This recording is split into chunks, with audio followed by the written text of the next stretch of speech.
Hi, I'm Aaron. For 17 long years, I thought I knew my life. My beautiful wife, Kayla, and our daughter, Judy, who's 16 now. I spent my days working as a mechanical engineer at the local car factory, making sure everything ran smooth and production was on point. One warm, sunny March afternoon, as I wiped grease off my hands, my phone buzzed in my pocket. It wasn't normal. My neighbor, Gordon, rarely called while I was on the job. I answered, and his voice trembled with urgency. Aaron, you need to get home. Now. My gut twisted with worry. What's wrong? He demanded. There's a moving van parked in front of your house. A couple of guys are hauling away furniture, and your wife is there too. My heart pounded in my ears, disbelief and anger bubbling up as I mumbled. Who the hell? I don't understand. They're taking a lot of stuff. Before I could catch my breath, I bolted across the factory floor, heavy boots echoing my racing heartbeat. My mind spun with thoughts. Was this a robbery in broad daylight, or something far worse? I didn't care to wait for permission. At my boss's door, I knocked insistently. Sir, I need to leave right now. Looking up from his paperwork, my boss's eyes widened as I explained. There's a burglary at my house. Neighbors said they're loading my furniture into a moving van. Without another word, he urged me on. Go now. I sprinted out, fumbling with my keys until my car roared to life and tires screeched against the pavement. I smashed the gas pedal, every inch of me knowing this wasn't a simple break-in. Kayla's presence there turned this into a nightmare. I pulled up in front of my house, slammed on the brakes, and burst out the door. Right there in the driveway stood a tall, arrogant man directing two others who were dragging my furniture away. Hey, stop right there, I barked, striding toward him. He barely glanced my way before muttering, Mind your damn business. That was all the invitation I needed. In a flash, my fist connected with his jaw, sending him sprawling on the pavement. Each punch that followed was fueled by pure rage. This was not just property at stake, it was my honor. You think you can steal from me? I growled, my anger echoing in the open air. Even as I struggled with him, I dialed 911 with trembling fingers. Between punches, I managed to say, There's a man stealing from my home. I've got him under control. The dispatcher's calm voice ordered, Sir, step inside your home and lock the door. Officers are coming. I scoffed bitterly. I can handle myself. But then came a piercing shriek. Aaron, what the hell are you doing?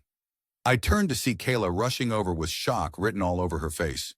Dropping to her knees beside the man I'd beaten, she frantically checked his bruised jaw. Why did you hit him? She screamed. For a moment, her words made me pause. Do you know him? She demanded, eyes blazing as I confirmed. Yes, he's my boyfriend.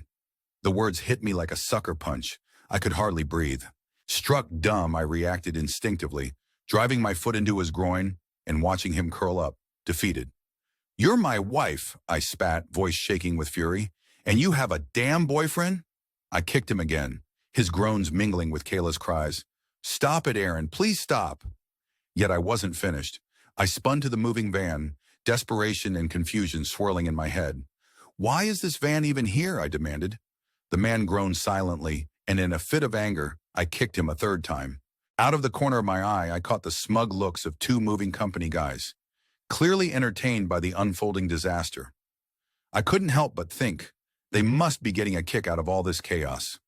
Before long, the wail of sirens shattered the tension. Two police cruisers parked in front of my house, officers stepping out with hands near their holsters as they took in the scene. Me towering over a battered man, Kayla crouched beside him, and those amused movers leaning against the van. One imposing officer stepped forward and, with a firm hand on my chest, ordered, Step back, sir. I reluctantly complied, still breathing hard. I'm the one who called you, I insisted. The officer raised an eyebrow. Is that so? I snapped back, explaining how a neighbor's call had led me here.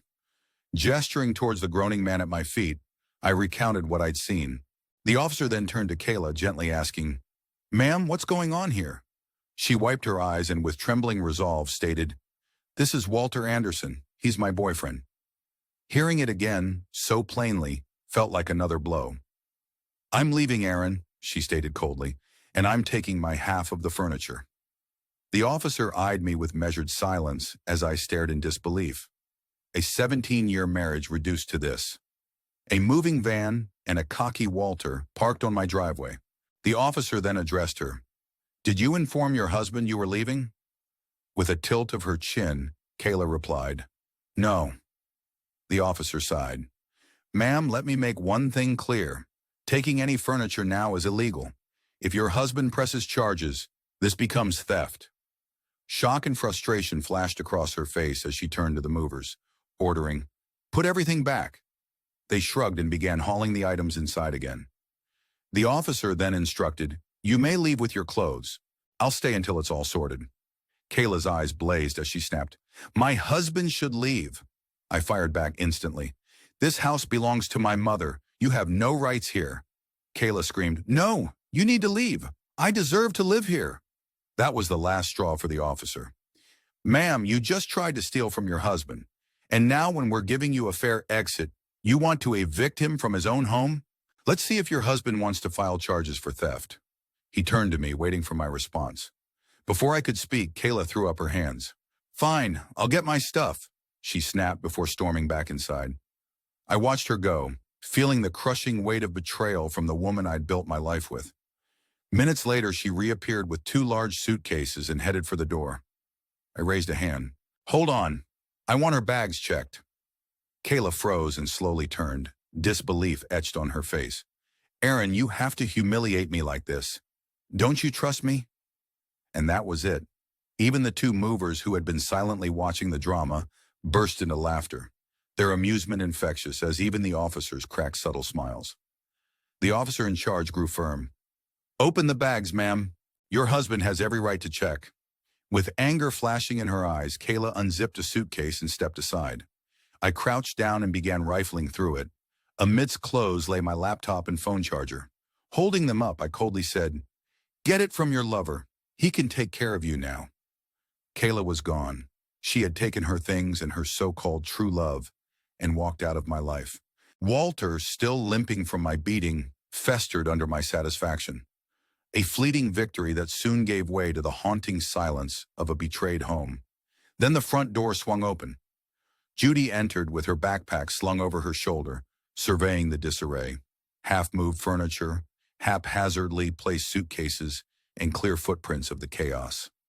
Setting her bag down, she said simply, "Dad, what the hell happened here?" Rubbing my temples, I motioned her to sit. "Come on, sit down," I managed. Taking another deep breath, I explained evenly, "Your mother has decided to leave. She's gone, with her new lover." Judy blinked, then shockingly shrugged. "Oh, you mean Walter?" My grip tightened on the whiskey glass in my hand. "Wait, you knew about him?" she asked, her voice laced with curiosity. "Yeah," she replied matter-of-factly. "Mom told me all about him. She said he was her first and only true love." Her words struck me like a punch. I walked over to the bar, poured myself a drink as I tried to steady my raging thoughts, and returned to face her. "So tell me about this Walter," I said, voice taut. Judy crossed her arms, explaining casually, "Mom always raved about him. She married you because you were a safe choice, but she always knew her heart belonged to him." I let out a bitter laugh. Safe, just a fallback option for her. "So do you think your mother did right by leaving me for Walter?" I asked her pointedly. Without skipping a beat, Judy replied, "Yes, because you were just an arrangement for her." I nodded slowly, swirling the whiskey as the bitter truth sank in. "Very interesting," I murmured. Gathering my resolve, I continued, "If Walter had never left, your mother would have married him, and you'd be his daughter. The perfect scenario, right?" Judy grinned softly. "Yeah, like a fairy tale romance." I couldn't help but chuckle at the absurdity. Then a new thought struck me. If Judy knew, who else was in on this secret? Who else knows about Walter? She answered succinctly, "Grandma Kelly and Grandpa Greg." I clenched my jaw, asking, "And how long have you known?" "About 6 months," she said. "My wife, my daughter, my in-laws, everyone had been in on it all along, and not one person had told me." I sighed deeply. "Very interesting," I said again before rising. Judy's curious eyes met mine. "What are you going to do, Dad?" A slow, deliberate smile spread across my face. Not warmth, but pure, calculated resolve. I'm going to give everyone exactly what they want, I declared. Judy's approval was almost eerie. You did right by Mom, she said confidently. If she wants to be with her true love, don't stop her. I nodded with quiet amusement and said, and as for you, my dear princess, you will also get what you deserve. Her smile faltered momentarily as the heavy silence took over, before I stepped back and left the house without another word. I drove straight to my lawyer's office, my mind clear on one thing. A divorce was inevitable. The receptionist greeted me cordially, but when she saw my name, she ushered me quickly to Mr. Jeremy's office. Didn't expect to see you today, Aaron, he said, leaning back with calm confidence. What brings you here? I sat down and stated plainly, I need a divorce, expedited. His eyes narrowed slightly. Anything specific you want? I leaned forward with determination. I want full control. I want everything to be split as the law demands. No alimony, no extra, no loopholes. If she thinks she deserves more, she can go ask Walter. Jeremy nodded, already preparing the paperwork. Next, I went to the bank, demanding to withdraw all my funds from our joint account, except for $2, a final gesture. A few thick envelopes later, I headed to my office to update my 401k, removing Kayla's name without hesitation, then called my insurance assuming she'd vanished from every policy. Finally, I called my mother. Mom? She answered quickly. Listen, you should hear this first. I explained everything. Kayla's betrayal, Judy's unnerving acceptance, and the crushing weight of it all. My mother's dry reply echoed, Seems the apple didn't fall far from the tree. I smirked sharply. No, but I intend to keep that apple on the tree. We talked briefly, then hung up. The next day, Kayla was served divorce papers. Sure enough, I knew exactly where she'd be, in her office, basking in the glow of her affair with Walter. Calm at first and expecting the usual split, she was in for a shock when reading the terms, our assets, the house, the furniture, all now clearly in my favor. Not long after, my phone rang. This isn't fair. I'm supposed to get half of everything. Kayla's frantic voice echoed over the line. I replied coolly, and I'm supposed to get half of yours. Silence followed as she processed my words. I advised, better settle it in court. When the divorce hearing finally arrived, I entered the courtroom with my confident lawyer, Ron Jeremy, who relished these moments like a shark among minnows. Kayla, accompanied by her own attorney, Lana Rhodes, made an entrance that sent Ron's smug appetite into overdrive. I'm going to smash her, Ron muttered under his breath, a sentiment I echoed, though with restrained irony. The judge came in, and all chatter ceased. Lana spoke first, demanding, my client deserves half of all assets. Ron quickly countered on my behalf. My client's wife has also refused to budge on any asset division. Our similar salaries made alimony a moot point, as the judge reminded us both. Then came the contentious topic of child custody. Ron announced that I would have full custody and keep paying child support until Judy turned 18. Suddenly, Judy's tearful cry filled the courtroom. You cannot leave me, Dad. I am your daughter. I sat rigidly, hate and sorrow mixing in my clenched fists. The judge called her up to speak, and trembling, she admitted that she never really knew her father's love. In a heart-wrenching exchange, Ron questioned her about her true feelings, relentlessly exposing the raw truth behind her silence. That she'd wished for her mother's happiness over mine. That she'd even preferred to be Walter's daughter in some twisted way. The courtroom's tension was palpable as Judy broke down entirely. I'm sorry, Dad, she choked out, pleading not to be abandoned. I fought to maintain my composure as the judge banged his gavel and declared the divorce granted, assigning custody to my mother, Brenda Thomas, with both parents now bound to pay child support and no alimony in sight. After the session, my lawyer, still grinning, whispered, that was the fastest divorce in history.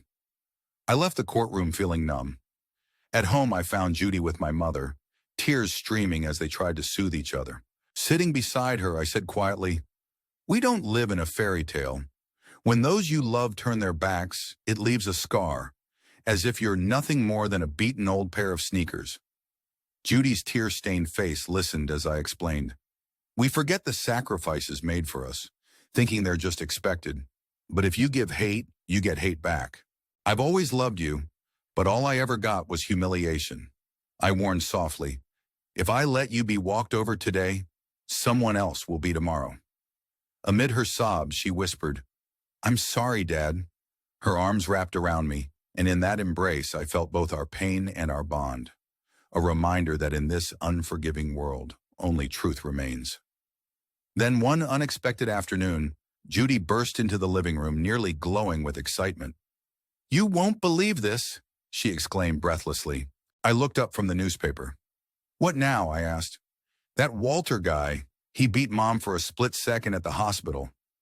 I couldn't help but let out a short, amused laugh despite everything. Judy's eyes widened, then she too chuckled, marveling at the absurdity. "Did you expect that?" she asked. I shrugged wryly. "I was married to your mother for nearly 2 decades. Trust me, listening to her constant complaints was its own punishment. Their so-called fairy tale was more like a Dark Brothers Grimm story." Judy's laughter lightened the mood momentarily, but then her tone turned serious. "So how is Mom now?" "In the hospital," she replied and added, "Walter's in jail." I sighed. Figures.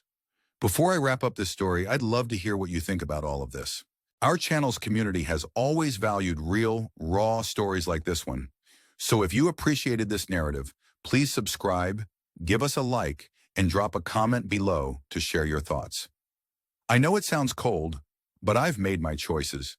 I've updated my assets, bank accounts, my 401k, every policy, so that there's no chance for any further betrayal.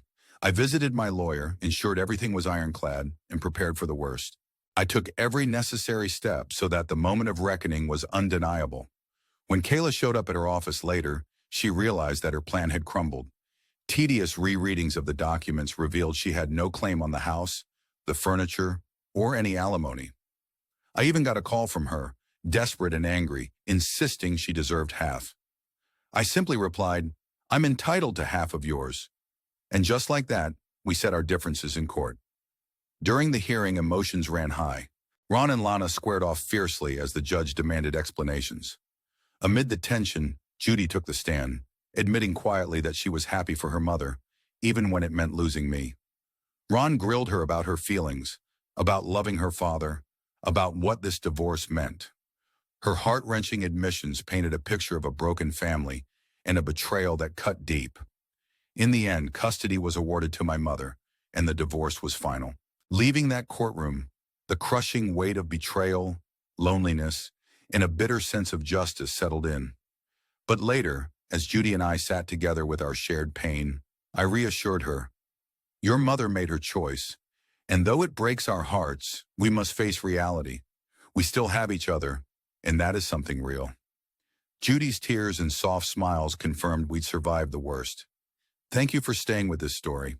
If it resonated with you, please subscribe, share your thoughts in the comments below, and give the video a thumbs up.